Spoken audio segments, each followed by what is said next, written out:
আসসালামু আলাইকুম dear viewer. আমি আপনাদের দেখাতে যাচ্ছি যদি বিক্রেতা বিলের সাথে মূসক 6.3 ভ্যাট চালান ইস্যু করে তাহলে ক্রেতার বইতে কি জার্নাল হবে এবং বিক্রেতার বইতে কি জার্নাল হবে। আমরা ধরে নিচ্ছি একটি ইনক্লুসিভ টিডিএস এবং ভিডিএস এর কনসালটেন্সি ফি হচ্ছে 1,15,000 টাকা।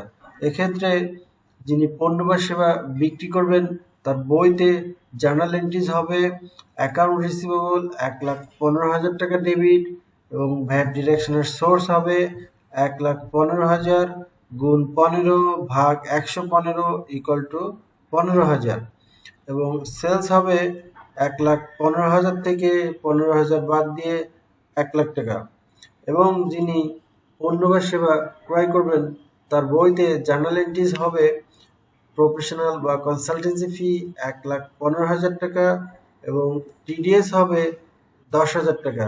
এক্ষেত্রে টিডিএস 10,000 টাকা বের করার জন্য আগে বেস ভ্যালু বের করতে হবে।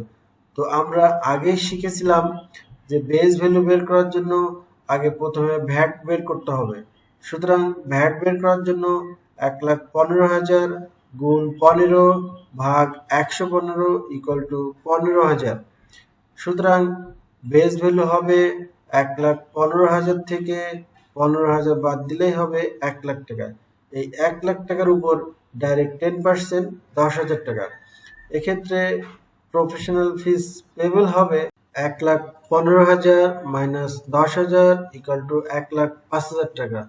ক্রেতা যখন এই প্রফেশনাল ফিসটি পেমেন্ট করবেন তখন প্রফেশনাল ফিস ডেবিট হবে 1,05,000 টাকা, ক্যাশ অর ব্যাংক ক্রেডিট হবে 1,05,000 টাকা এবং এই চেকটি যখন বিক্রেতার হাতে পৌঁছাবে এবং বিক্রেতা তখন ব্যাংকে জমা দিয়ে ব্যাংক ডেবিট করবেন 1,05,000 টাকা এবং অ্যাকাউন্ট রিসিভেবল 1,05,000 টাকা ক্রেডিট করবেন এবং ক্রেতা যখন এই 10,000 টাকার ট্যাক্স কেটে রাষ্ট্রীয় কোষাগারে জমা করবেন তখন একটি চালান বিক্রেতাকে দিবেন।